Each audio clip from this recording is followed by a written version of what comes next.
యాకోబు పత్రిక 2వ అధ్యాయం 22వ వచనాన్ని మనం చదువుకుందాం ఒకసారి. అబ్రహాము గురించి చెప్పిన మాట ఏంటంటే, అబ్రహాముకున్న విశ్వాసమట పరిపూర్ణమైన విశ్వాసమై ఉన్నది. ఆమెను చెప్పు గట్టిగా ఒకసారి, హల్లెలూయా. ఈరోజు దేవుడు మన దగ్గర నుంచి కోరుకుంటున్నది ఏ విశ్వాసం అయ్యా అంటే, పరిపూర్ణమైన విశ్వాసం కావాలని కోరుకుంటున్నాడు. ఆమేన్. పదం వాడాడంటే, అబ్రహాము తన కుమారుని బలిపీఠం మీద పెట్టి క్రియల ద్వారా చేశాడు. అయితే దాన్ని ఏమన్నాడు ఇప్పుడు? అమ్మా పరిపూర్ణమైన విశ్వాసం. నేను అంటున్నాను సంగమా, ఈరోజు నేను అంటున్నాను, క్రియలు కలిగిన విశ్వాసమే పరిపూర్ణమైన విశ్వాసమై ఉన్నది. ఆమెను చెప్దామా గట్టిగా, హల్లెలూయా. క్రియలు లేని విశ్వాసము మృతమైంది. ఒక ఇద్దరు మనుషులు మాట్లాడుకుంటున్నారు, అరే నీలో క్రియలున్నాయి, నాకు విశ్వాసం ఉందంటే అది కుదరదు అన్నాడు. క్రియలు లేకపోతే విశ్వాసం మృతమైపోతుంది. అందుకే సంగమా, దేవుడు పరిపూర్ణమైన విశ్వాస స్థాయి నీలోనికి రావాలంటే, ఆ పరిపూర్ణత చెందాలంటే మొదట దానికి అడుగులు పడాలి. అడుగులు పడ్డప్పుడే ఆ అడుగులు పడుతూ ఉండగానే మన స్థాయి పరిపూర్ణతలోనికి రాగలుగుతుంది. ఒకేసారి మనం పరిపూర్ణతలోనికి వెళ్ళలేం. రోజు మన విశ్వాస స్థాయి పెరగాలి. రోజు మన నమ్మిక స్థాయి పెరగాలి. రోజు దేవుని మీద ఆధారపడే స్థాయి పెరిగినప్పుడు మన విశ్వాసం అభివృద్ధి చెందగలుగుతుంది. ఆమేన్. చూడండి దేవుని బిడ్డలారా, ఒక మొక్క ఉంది, భూమిలో నాటామనుకోండి, ఆ విత్తనము చనిపోయిన తర్వాత, మొలిచిన తర్వాత అది రోజు ఏమవుతుందమ్మా? ఎదుగుతుంది. అదనే మన విశ్వాసం. నేను అంటున్నాను, రోజు అలా ఎదగాలని దేవుడు కోరుకుంటున్నాడు. చూడండి దేవుని బిడ్డలారా, ఒక మాట ఆదికాండం దగ్గరికి వద్దాం. 22వ అధ్యాయం 1వ వచనం నుంచి మనం చదివితే సమయం బాగా అయిపోతుంది గనక ఒకటే మాట చదవండి. నీవు ప్రేమించేదాన్ని. అమ్మా, దేవుడు దేన్ని అడుగుతున్నాడు? అబ్రహామా, గా మూలనుందే వస్తువు అది కావాలనట్లేదు. అబ్రహామా, నీకు నచ్చని వస్తువు ఉంది చూడు, నచ్చని నీ దగ్గర ఎందుకు పెట్టుకుంటావు, అది నాకు ఇచ్చేయి అని అనట్లేదు దేవుడు.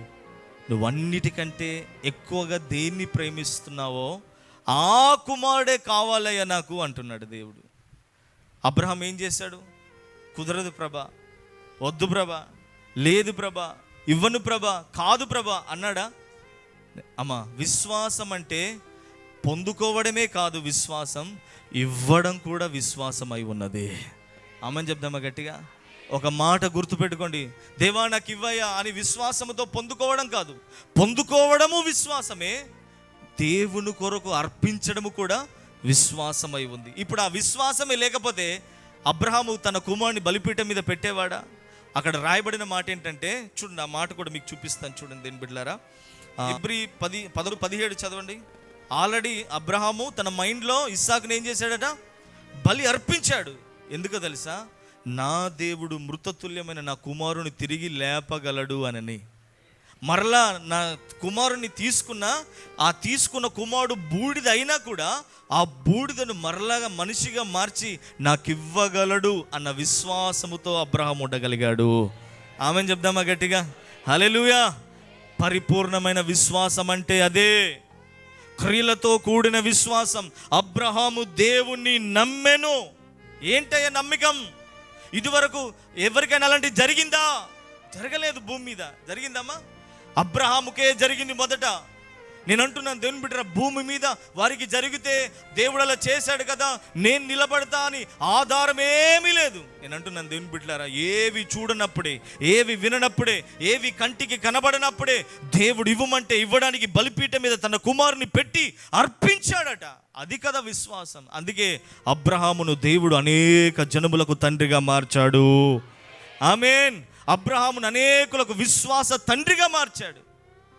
మీ తండ్రి అయిన అబ్రహాము అంటాడు దేవుడు. ఎంత గొప్ప మాట కదా సంగమా. ఈరోజు ఆ పరిపూర్ణమైన విశ్వాసంలోనికి మనము రావాలి. క్రియలతో కూడా నా దేవుడు ఉన్నాడు, నా దేవుడు చూస్తున్నాడు. నేను అంటున్నాను దేవుని బిడ్డ, అలాంటి విశ్వాసం మనకు కావాలి. ఈరోజు మొదట చెప్పాను కదా, పొందుకోవడమే విశ్వాసం కాదు, నీకు ఇష్టమైంది బలిపీఠం మీద పెట్టడం కూడా విశ్వాసమై ఉన్నది. ఇప్పుడు అదే విశ్వాసం లేకపోతే, అబ్రహాముకు విశ్వాసం ఉంది కనుకనే తన కుమారుని అర్పించగలిగాడు. విశ్వాసం లేకపోతే అర్పించేవాడా? నేను అంటున్నాను, దేవుడికి ఏదైనా కోరుకున్నది ఇవ్వాలంటే కూడా విశ్వాసం కావాలి. విశ్వాసం లేకపోతే దేవుని హృదయ వాంఛ తీర్చలేం. మన హృదయంలో విశ్వాసం లేకపోతే దేవుణ్ణి సంతోషపరచలేం. నేను అంటున్నాను, దేవుడు నీ దగ్గర నుంచి ఏది కోరుకుంటున్నాడో అది దేవుని బలిపీఠం మీద పెట్టాలంటే ఆ విశ్వాసమే నీలో లేకపోతే బలిగా అర్పించలేవు దాన్ని. అందుకే సంగమా, పొందుకోవడానికి విశ్వాసమే కావాలి, పొందుకున్నది బలిపీఠం మీద పెట్టడానికి కూడా విశ్వాసమే కావాలి. ఆమేన్. అందుకే సంగమా, నీ విశ్వాస స్థాయి ఏంటి? కొంతమంది నమ్ముతారు, అడుగేయరు. ఇప్పుడు చాలాసార్లు ఏం చేస్తామంటే నమ్ముతాం కానీ అడుగులు వేయం, నమ్ముతాం దానికి ప్రకారంగా మనము నిలబడం. అందుకే బైబిల్ ఏముందంటే మత్తయి 7:7 ఏముంటుందంటే, అడుగుడి మీకు ఇవ్వబడును, వెదకుడి మీకు దొరుకును, తట్టుడు మీకు తీయబడును. ఏది అడిగావో దాన్నే వెదగాలి, దేన్ని వెతికావో దానినే తట్టగలగాలి. అదే విశ్వాసం. అడిగింది ఒకటైతే వెతికేది ఒకటి కావద్దు, వెతికేది ఒకటైతే తట్టేది ఇంకొకటి కాకూడదు. ఎక్కడ దొరుకుతుందమ్మా? చాలా మంది జీవితంలో ఇలాంటి కార్యాలే జరుగుతున్నాయి. నమ్మిక ఉందంటున్నావు, విశ్వాసం ఉందంటున్నావు, దానికి క్రియగా మారట్లేదు. నేను అంటున్నాను, నీ విశ్వాసం ఫలించాలంటే, నీ విశ్వాసం జీవం పొందాలంటే, నీ విశ్వాసము దేవుని బిడ్డల క్రియగా మారితే తప్ప దేవుని మహిమగల కార్యాలు మనము చూడలేము. ఆమేన్. ఒకవేళ నీ జీవితంలో అవిశ్వాసపు పొరలున్నాయేమో దాన్ని నీ జీవితంలో నుంచి తీసివేసుకో. కంటికి పొర వచ్చిందనుకో దేవుని బిడ్డలారా, దేన్ని కూడా చూడలేం. హృదయానికి పొర వచ్చిందనుకోండి దేవుని బిడ్డలారా, దేన్ని గ్రహించలేవు. నీ నోటికి పొర వచ్చిందనుకోండి, విశ్వాసపు మాటలు మాట్లాడలేవు. ఎక్కడెక్కడ నీ జీవితంలో పొరగా అలుముకుందో దేవుని బిడ్డలారా, దాన్ని తీసివేసిన రోజు విశ్వాసముతో చూడగలుగుతాం, విశ్వాసముతో మాట్లాడగలుగుతాం, విశ్వాసముతో నడవగలుగుతాము. ఆమె చెప్పు గట్టిగా ఒకసారి. అందుకే సంగమని నేను అంటున్నాను దేవుని బిడ్డలారా, మన దేవుడు మృతులను సజీవులుగా లేపే దేవుడిని నువ్వు నమ్మగలిగితే ఖచ్చితంగా విశ్వాసముతో అడుగులు వేయగలగాలి. ఆమేన్. అలా మనం నమ్మినప్పుడే దైవికమైన కార్యాలు మనం చూడగలుగుతామా. అందుకే ఇప్పుడు మనుష్య కుమారుడు రాబోతున్నాడు. మనలో దేవునికి ఏ విశ్వాసం కనబడాలంటే పరిపూర్ణమైన విశ్వాసం కనబడాలి. ఆమెను చెప్దామా గట్టిగా? అమ్మ, ఏ విశ్వాసం కనబడాలి? అమ్మ చెప్పండి ఒకసారి. పరిపూర్ణమైన విశ్వాసం. ఈ పరిపూర్ణమైన విశ్వాసం ఎవరిలో ఉంటుందో వారి ద్వారా దేవుడు మహిమ పొందబోతున్నాడు.